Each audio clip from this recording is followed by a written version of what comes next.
Alo Constant says, feminism and ugly women, correlation or causation? I want to take that question only because I feel like I've been really, really hard on women in the last couple episodes. We've been talking about, girls in these, knocking out big guys in movies and how dangerous I think that is for mostly for girls. And I had had a very interesting, very, very enlightening comment in the Under the City story I did. Said it's written from a male point of view. It's not very female oriented. I don't think it's going to be very female oriented, to be honest with you. I don't know if you can make it both. I think to the degree that you make something like this more appealing to women, it becomes less appealing to men. But in any event, I feel like I've just been a little hard on on people. And when I was saying things like paramedics and women paramedics and having to send firefighters to do the carrying, I don't want to sound like I don't understand what's going on here. I personally know women helicopter pilots in the Army, in the Air. I know pilots in the Air Force, women pilots in the Air Force. I've been working for women on and off for most of my adult life. And needless to say, the great productivity boom of prosperity is largely due to liberating half of the population of the world, at least in the West anyway. Half of the population in the West is in the game now.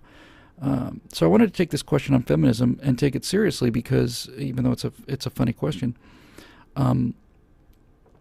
I kind of agree with Clavin on this one, which is a rare admission on my part. I'm not a feminist to the degree that I think that women deserve special treatment. I think that people should be treated equally. I think if people do the same work, women say they get less pay, but if you look at how that statistic of women are getting paid less for the same work, it's not really the same work. The jobs are not as dangerous. The hours aren't as long. So that doesn't hold water. But needless to say, how can you possibly say that you're in favor of a man getting paid more money for the precise same job? And that argument is, has anybody made that argument in 30 years, 40, 50 years?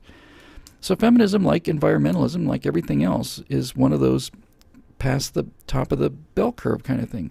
It was all about great things when it was about equality, and it was valuable and useful when it was about eliminating barriers to people that shouldn't have barriers.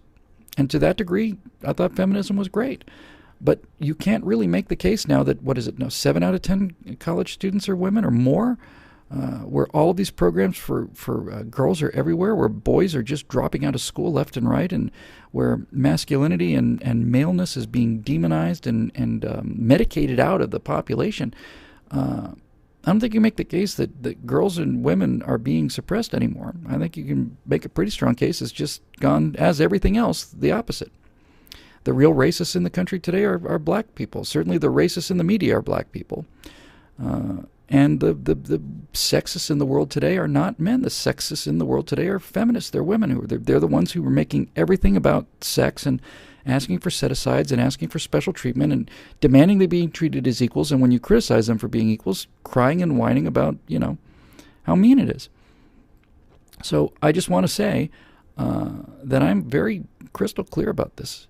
I think that virtually every job out there has to have job requirements. And those job requirements are different from job to job. The job requirements for a jockey are different than the job requirements for a sumo wrestler.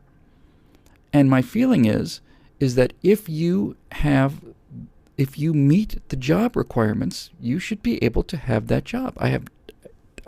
There's no caveats about that. None.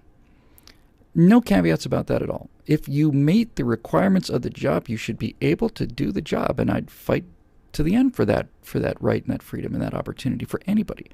Where I have a problem is where you start changing the requirements of the job for politically correct reasons, and doing that, you end up making life not only miserable for the people who've been excluded, you make life miserable for the people you're lowering the standards for as well, and people die because of it.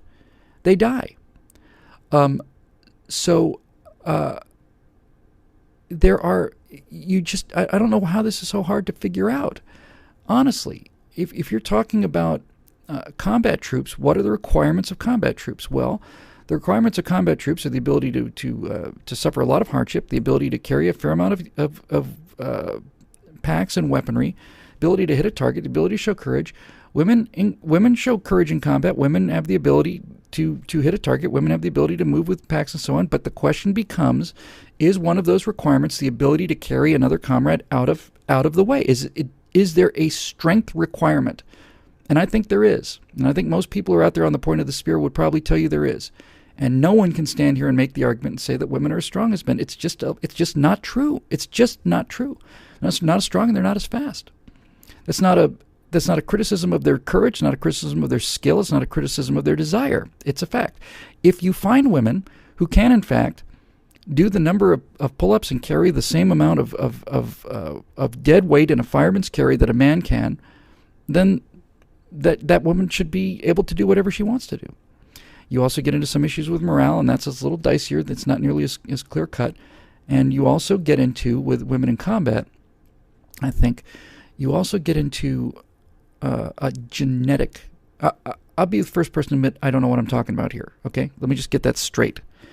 But my feeling is, my guess would be, that if I was in a actual combat unit, that's like a special forces unit or something, and one or two of those operators were female, speaking for myself, I feel I might be inclined to take risks to protect that person that I may not take to protect other men. I don't know if that's true or not. I get that feeling that is probably true. So, you got to factor this in too.